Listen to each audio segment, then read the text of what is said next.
কালকে আমি ব্যাঙ্গালোরের বাঙালিপাড়ার ভিডিওটা শেয়ার করেছিলাম। ওই ভিডিওতে তোমরা অনেকেই জিজ্ঞেস করেছো, দিদি এই বাঙালিপাড়াটা কোথায়? তুমি কি এখানেই থাকো? এখানে কি কি পাওয়া যায়? আর এই মার্কেটটা কি রোজ খোলা থাকে? তো আজ এই প্রশ্নর আমি উত্তর দিতে এসেছি। প্রথমে বলি যে হ্যাঁ, আমি এই বাঙালিপাড়াতেই থাকি। প্রায় 25 বছরেরও বেশি সময় ধরে আমি এখানেই আছি। আমার জন্মও ব্যাঙ্গালোরেতে। আর ছোটবেলা থেকেই আমি এই এলাকাতেই বড় হয়েছি। তোমাদের কমেন্ট দেখে আমি খুব অবাক হয়েছি। ব্যাঙ্গালোরেতে এখনো অনেক বাঙালি আছে যারা দেশের খাবার দাবার সহজে পায় না, কিন্তু এই বাঙালি পাড়াতে তোমরা দেশের অনেক কিছু পেয়ে যাবে, যেমন দেশি মাছ, ইলিশ মাছ, চিংড়ি মাছ, গুগলি, দেশি সবজি, বাবুচি কেক, কচু, তারপরে বিভিন্ন রকমের শাক, দেশের ডাল, মুড়ি, বড়ি, চাল ভাজা, গোবিন্দ চাল, দেশের গুড়, আরো অনেক কিছু তোমরা এখানে পেয়ে যাবে। সকালে তো এখানে বাজার বসে, আর বিকাল হতে না হতেই এখানে অনেক নাস্তার দোকান পেয়ে যাবে, যেখানে তোমরা বাঙালিয়ানা খাবার পাবে, যেমন কি chop, veg cutlet, Mughlai paratha, Kolkata style biryani, egg roll, paratha, আরো অনেক রকমের খাবার দাবার। শুধু খাবার দাবার নয়, এখানে তোমরা পুজোরও অনেক জিনিস পেয়ে যাবে, অনেক দশকর্মা মাল। তার সাথে সাথে বিয়েরও টোপর, শাঁকাপলা, আলতা সিঁদুর, আরো বিভিন্ন যা যা লাগে সবকিছু এখানে পাওয়া যায়। আর পুজোর সময় এখানে মূর্তিও বিক্রি হয়, যেমন কি বিশ্বকর্মা পুজোর সময় তোমরা এখানে বিশ্বকর্মা ঠাকুরের মূর্তিও পেয়ে যাবে। যারা দোকানে বা অফিসে বিশ্বকর্মা পুজো করো তাদের জন্য মূর্তি এখানে তৈরি হয়, তোমরা এসে বুকিং করে যেতে পারো।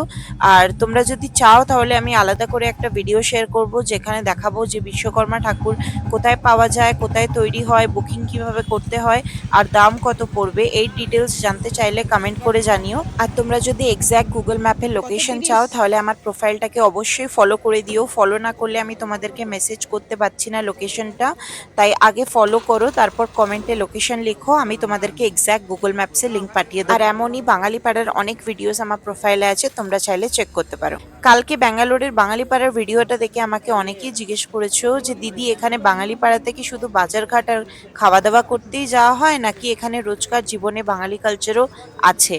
তো আমি বলি যে এই এরিয়াটা শুধু একটা মার্কেট নয়, এখানে অনেক বাঙালি পরিবার বছরের পর বছর ধরে থাকছেন। সকাল থেকে রাত পর্যন্ত বাংলা কথাই শোনা যায়। পুজোর সময় পুরো আলাদাই একটা পরিবেশ বদলে যায়। বছরের বিভিন্ন উৎসবও খুব আনন্দের সাথে আমরা পালন করি। যারা নতুন ব্যাঙ্গালোরেতে এসেছো তাদের জন্য এই জায়গাটা খুবই হেল্পফুল হতে পারে, কারণ যদি দেশের খাবার তোমরা মিস করছো, বাঙালি বাজার, পুজোর জিনিস বা বাঙালি কমিউনিটির সাথে তোমরা যুক্ত হতে ইচ্ছা হয়, তাহলে একবার ঘুরে দেখতে পারো।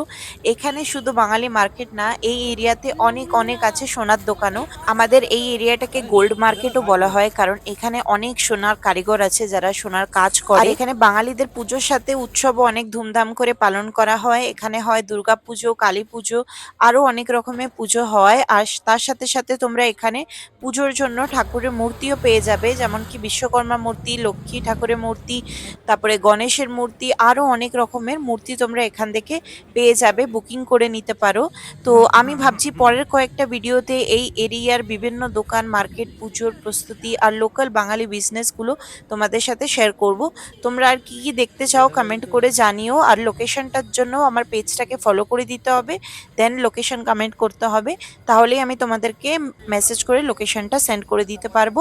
আর যদি এক্স্যাক্ট গুগল লিঙ্কও চাও সেটাও কমেন্ট, আমি তোমাদেরকে গুগল লিঙ্কও প্রোভাইড করে দেবো। তো তোমাদের কেমন লাগলো এই ব্যাঙ্গালোরের বাঙালি মার্কেট, সেটা আমাকে কমেন্টে কিন্তু জানাতে একদম ভুলো না। আমি তোমাদেরকে চেষ্টা করব আরো আরো নতুন নতুন এইভাবে ভিডিও শেয়ার করা। আমার পেজটাকে ফলো করে রেখো, তাহলে যখনই আমি বাঙালি মার্কেটের এইভাবে ভিডিও শেয়ার করব তোমাদের কাছে পৌঁছে যাবে, তোমাদের অনেকই হেল্পফুল হবে।